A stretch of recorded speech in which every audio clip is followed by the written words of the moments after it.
여러분, 전쟁의 잿더미에서 세계적인 강국이 된 나라, 바로 대한민국이죠. 이 기적 같은 이야기가 과연 어떻게 가능했을까요? 자, 지금부터 그 놀라운 여정을 한번 같이 따라가 보시죠. 우선 이 극적인 변화를 한눈에 볼까요? 과거와 현재를 딱 놓고 비교해보면 정말 중요한 질문 하나가 떠오릅니다. 이게 불과 한 세대, 그러니까 70여 년 만에 일어난 변화라는 게 믿어지시나요?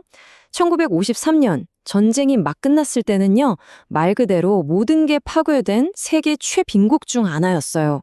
그런데 지금은 어떻습니까? 세계 경제 10위권에 당당히 이름을 올렸고요. 케이팝이나 첨단 기술로는 이미 세계를 이끌고 있죠. 그러니까요. 도대체 어떻게 불과 70여 년 만에 이런 엄청난 일이 가능했을까요? 이 질문에 대한 답을 찾으려면요, 우리는 한국이 겪어온 그 수많은 도전과 또 거기에 맞서 싸운 응전의 역사를 깊숙이 들여다봐야 합니다. 자, 현재 이 기적을 제대로 이해하려면 먼저 한국인의 그 강인한 정신력, 그게 어디서 왔는지를 알아봐야겠죠? 그 아주 깊은 역사적 뿌리부터 한번 살펴보겠습니다. 이 숫자, 70%, 이게 뭘 의미할까요? 바로 대한민국 국토에서 산이 차지하는 비율입니다.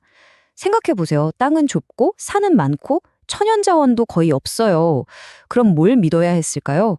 결국 기댈 건 사람, 즉 인적 자원과 무역밖에 없었던 겁니다. 이게 아주 중요한 출발점이 돼요. 이런 환경 속에서 고려나 조선 같은 강력한 왕조들이 나타나서 중앙집권적인 국가의 기틀을 꽉 잡아줬습니다. 그리고 정말 결정적인 사건이 있었죠. 바로 1443년 세종대왕의 한글 창제입니다. 이게 왜 중요하냐면 이전에는 소수 에리트만 가졌던 지식이라는 무기를 모든 백성이 가질 수 있게 된 그야말로 혁명이었거든요. 이렇게 수천 년 동안 다져진 단단한 문화적, 정치적 정체성이 나중에 닥쳐올 엄청난 위기를 이겨내는 저력이 된 거죠. 하지만 그 단단했던 정체성마저도 시험대에 오르는 시기가 찾아옵니다. 20세기는요, 그야말로 이 나라의 생존 자체를 뒤흔드는 거대한 시련의 시간이었습니다. 먼저 일본의 식민 통치. 이건 단순한 지배가 아니었어요.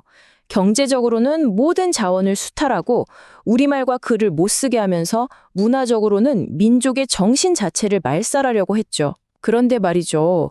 억압이 강해지면 저항도 더 강해지는 법이잖아요. 독립을 향한 열망, 그리고 우리 것을 지키려는 노력은 오히려 더 뜨겁게 타올랐습니다. 그리고 식민 지배에서 벗어난 지 얼마 되지도 않아서 동족 상잔의 비극, 한국전쟁이 터집니다. 이 전쟁으로 한반도의 분단은 돌이킬 수 없게 됐고 남한은 그야말로 잿더미가 됐어요. 정말 모든 것이 0, 아니 마이너스에서 다시 시작해야 하는 상상조차 하기 힘든 상황에 놓인 겁니다. 자, 그런데 바로 이 절망의 잿더미 속에서 믿을 수 없는 이야기가 시작됩니다. 우리가 한강의 기적이라고 부르는 이 모든 파괴에 대한 위대한 응전의 시대로 들어가 보시죠. 이 그래프 좀 보세요. 정말 말이 안 나올 정도죠?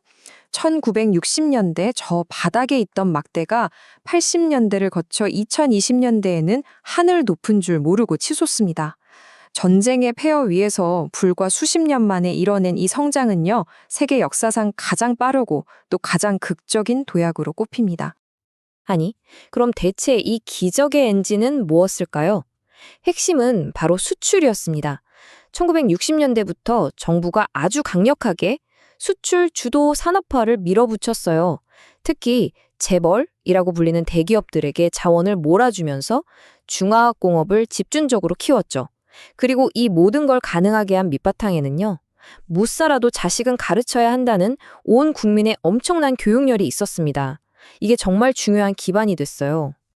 이렇게 경제가 빠르게 성장하니까 사람들의 생각도 바뀌기 시작합니다. 이제 우리도 제대로 된 권리를 누리며 살아야겠다. 이런 민주주의에 대한 열망이 뜨거워진 거죠. 그리고 마침내 1987년 6월 광장에 모인 시민들의 힘으로 군부 독재를 끝내고 대통령을 우리 손으로 직접 뽑는 그야말로 민주주의의 결정적인 전환점을 만들어냈습니다. 자, 이렇게 숨가쁘게 달려온 놀라운 여정, 그 결과 오늘날의 대한민국은 아주 눈부신 빛과 또 그만큼 짙은 그림자가 함께 있는 나라가 됐습니다. 네, 엄청난 성공 뒤에는 우리가 풀어야 할 심각한 내부 과제들이 자리하고 있거든요. 우선 빛나는 부분부터 볼까요? 지금 대한민국 경제를 움직이는 심장은 단연 이 첨단 기술 제조업입니다. 전 세계 메모리 반도체 시장을 장악하고 있고요. 도로 위를 달리는 자동차, 바다를 누비는 거대한 배까지.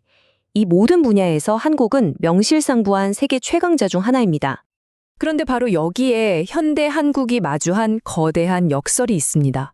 밖에서 보면 한류 열풍의 반도체 신화에 정말 화려하기 그지없죠. 하지만 안을 들여다보면요. 세계 꼴찌 수준의 출산율, 숨막히는 경쟁과 청년 실업, 이런 깊은 사회적 균열들이 있는 겁니다. 어쩌면 이 모든 게 그 눈부신 성장을 위해 너무 앞만 보고 달려온 대가일지도 모르겠습니다. 네, 맞습니다. 돌아보면 한국은 정말 불가능해 보였던 도전들을 하나씩 극복하면서 여기까지 왔어요. 하지만 그 위대한 극복의 서사는 아직 끝나지 않았습니다. 이제 또 다른, 어쩌면 훨씬 더 복잡한 도전들이 우리 옆에 놓여 있죠. 2025년 바로 지금 대한민국의 미래를 좌우할 핵심 과제들을 한번 짚어볼까요? 첫째, 나라의 존립을 위협하는 인구 절벽 문제. 둘째, 수도권만 살아남고 지방은 사라지는 지역 소멸 위기. 셋째, 세대와 이념으로 갈갈이 찢어진 사회 갈등. 그리고 마지막으로 강대국들 사이에서 우리 살 길을 찾아야 하는 지정학적 리스크까지. 보시다시피 정말 어느 것 하나 만만한 게 없습니다. 결국 마지막 질문은 이것인 것 같습니다. 한국의 역사는 불가능한 도전을 극복해온 위대한 이야기였죠. 그렇다면 과연 가장 거대한 도전은 아직 오지 않은 것일까요? 전쟁의 폐허를 딛고 일어섰던 그 저력, 그 위기 극복의 DNA가 지금 우리 앞에 이 복잡한 문제들 앞에서도 또 한 번의 기적을 만들어낼 수 있을지, 그 답은 바로 지금을 살아가는 우리 모두의 손에 달려 있습니다.